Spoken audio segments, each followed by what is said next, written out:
Well, hello everyone, this is Jason from Iron Mission. Hey, thanks so much for being here. In today's video, we are going to be reviewing the Harley Street Bob. It's a bike that you should absolutely consider. Stick around, I'll tell you why. So this is a review I've been wanting to do for a while. We have talked about the Street Bob on this channel a number of times. It ranked as one of our best all-time beginner Harleys. Check out that video in the upper right-hand corner if you want to learn more. This bike is a really nice bike from Harley's soft tail lineup. One, the engine is great. The newer bikes, 2025 and above, have the 117 engine. It is the most detuned of the 117s at 98 horsepower, 120 foot-pounds of torque. But for a bike that weighs around 650 pounds, trust me, this is more than enough power to get this bike moving. And one of the nice things is, it's around 650 pounds. And so if you are somebody who's a beginner, who's just starting out, really wants to get into the Harley brand, this can be an outstanding option.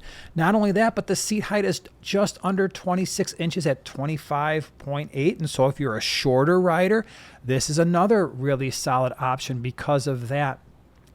The price point is excellent. You're looking at right around $15,000 for the base model. It's kind of like I call it the primer gray solo seat. As you start adding options like color options and a passenger pillion and all that kind of stuff, the price does go up. It'll max out somewhere around $17,500. But again, if you're in the Harley realm, that's not crazy unheard of. And by the way, if you're looking for these a little bit less expensive, look in the used market. After a couple years, this is definitely a bike that you can pick up for significantly less, and it might reach your price point there. So we're going to take this bike for a ride. I'll give you my riding impressions. This is not the first time I've ridden this bike. And like I said, it's one that we frequently recommend to those who are interested in Harley. All right, so this does have the anti-lock braking and the traction control and the drag torque slip control system and the tire pressure monitoring system, and it has these systems also in the cornering aspect as well. This is a nice riding bike. Now, in terms of all of the Harleys, all of these soft tails that Harley offers, again, this is your entry-level soft tail in the Harley Davidson lineup. We've actually ranked all the soft tails. If you want to see them ranked, check out that video in the upper right-hand corner. It'll give you a lot more information about all the soft tails to help you make the best possible decision. But the reason we love this bike so much, both my wife and I, is its simplicity. You're getting everything you need, nothing you don't, at a price point that is going to make sense. And so one of the things I absolutely love about this motorcycle is the fact that it has a great rider triangle. So the handlebars are high enough and you can adjust them enough to fit just about any type of rider, which is absolutely awesome because you do have those a little bit higher, and they're set apart at a really nice width away from one another, the grips are. And so unlike some bikes where you are maybe too far apart or too narrow, this bike absolutely nails it in terms of handlebar grip width.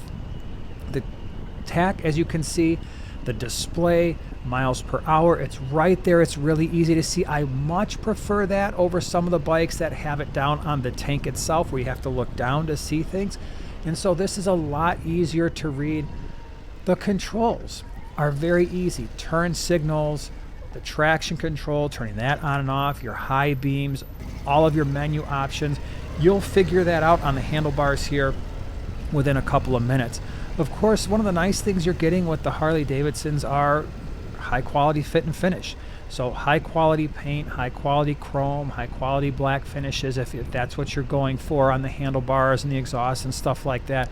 We have owned lots of Harleys, especially over the last 5 or 6 years, and I've never had a single issue with any of them. And these Milwaukee 8 engines are absolutely outstanding. They have long since worked out the kinks. The Milwaukee 8s started coming out back in 2017, and they've gotten larger over time. And the fact that we're dealing with a 117 cubic inch engine right now is crazy, considering that was what was on the CVO models just a few years ago. And now you're getting it in this bike here, this 650-pound motorcycle, and it moves. It really does a great job.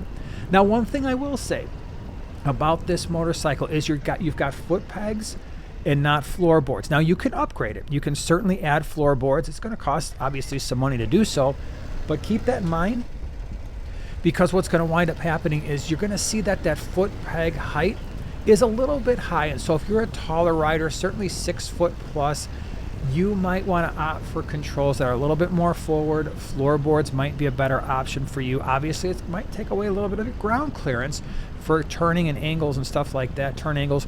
But for me, I'm around 5'9", so the foot peg placement is pretty good for me. It's a little bit higher than I'm used to with the floorboards on my Limited, or on the the foot pegs on my Pan America, or some of the other soft tails that we've had in the past. But overall, the rider triangle is extremely comfortable. You're not getting a windshield stock with this motorcycle, but again, I would consider this to be a bike that's very good for long day trips. I have known people who have taken this bike on trips across the country. To do that, obviously, you'd want a windshield. You'd want some saddlebags, which this bike does not come stock with those things. But again, this is a minimalist bike. And for most, especially if you're someone newer into the Harley lineup, if you're just using this for day trips, long 200-300 mile days, this bike can absolutely do that. It's a very comfortable ride. I love riding this motorcycle, and I think most people would love it as well, especially getting into that Harley sound. And so, yeah, you take off that stock Harley exhaust, you get a little bit of a rumble there. It's really cool. I think that's one of the things that attracts people to Harley Davidson. That, and of course, all of the camaraderie, and it's kind of more of a lifestyle than it is with most other motorcycles. But if that's not your thing, hey, I totally get that. The bike itself, I think, stands on its own 2 feet. What I love so much about the Street Bob is it is one of the easiest soft tails, easiest Harleys to handle in corners, braking, because it is a 650-pound motorcycle, because you do have that 117 cubic inch engine. It's just a bike, again, coming off of the Limited, or even the Pan America, which is a close to a 600-pound bike. This bike, to me, is a easier bike to handle in the turns. And so if you're someone, again, smaller stature, or you're just kind of starting out but really want a Harley, this is absolutely the bike that you should be considering. Again, I'm going to put that the best Harleys for beginners down in the description below, along with the ranking of the Harley motorcycles, just because I think that is something you're absolutely going to want to see. 3.5-gallon tank. So that's something to consider. A lot of the Harleys have 5-gallon tanks or greater. This is one of the smaller gas tanks on the Harleys right now in their lineup. What that means for you is you're going to be stopping more for gas than maybe some of your buddies who have other bikes. It does get around 45 miles per gallon, and I have found that the Harleys, when they say that, they mean it. My gas gauges, my miles per gallon are right there. They're right in the mid-40s. Even on my big Limited, before I did the cam work, was getting low to mid-40s. I have no doubt that this 117 on this light of a bike is easily going to get that 45 to 47 miles per gallon. Now, if you're cruising highway speeds at 80 or so miles an hour, is that going to go down? Sure, but that's the same for every single motorcycle on the face of the earth. But you are going to get decent gas mileage. You're going to get something that's quality. You're going to get something that has a 2-year warranty if you buy it new. And so you're going to have a huge dealer network, and I think that is often overlooked. And I know a lot of people will say, oh, this bike is expensive. I have done videos on our Harleys really overpriced or expensive. I think you absolutely should watch that. It's in the upper right-hand corner. When you look at all the aspects that Harley has to offer, including, which most people forget because they don't have this in their brain, resale value, Harleys maintain and hold their value much better than most other motorcycles on the market. And so that's something you have to consider. That's the other part of the equation. How much does it cost to own that motorcycle over a given period of time? And so check out that video if you want more information on that. But like I said before, this is a nice, easy riding bike that I think just about anybody from beginner to experienced rider would find interesting, would find fun. If you are someone who's got a larger bike, like a touring motorcycle, and you just want something to kind of zip around town as a second motorcycle, you really can't go wrong here, again, just because it is an adaptable bike that's going to be easy to throw around the corners and just kind of do some local riding without having to lug like I do on my Limited. If I've got a 950-pound bike, that's not as fun to ride just around town. That's one of the reasons why I had the Pan America, which I did a full review on that. I'll put that in the upper right-hand corner. Completely different type of bike, but something that I think a lot of people should consider as well. Now, there are other bikes that are going to compete with the Street Bob. For instance, Indian has got the Scout Bobber that starts right around 13. I don't think it's a bike that is quite up to this level. They also have the Chief Bobber. There's a little bit more, but something that I would say is a little bit closer to what you're seeing here at the Street Bob. I would really also look at the Triumph Bonneville Bobber. I think that's a really cool looking bike, right around just a little bit less than the Street Bob is, especially in the basic colors or so. The Triumph is going to be somewhere under 15,000.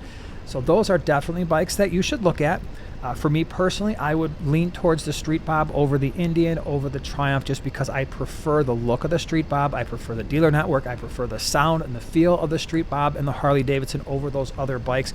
But those are bikes that are within this class, sort of close to this price range, that you could potentially consider. But overall, great bike. Like I said, if you're looking for more information on the best beginner Harleys, check out that video in the upper right hand corner. If you want basically us and how we outlined all of the soft tail lineup from Harley Davidson, check out that video in the lower right hand corner. As always, thanks for being here.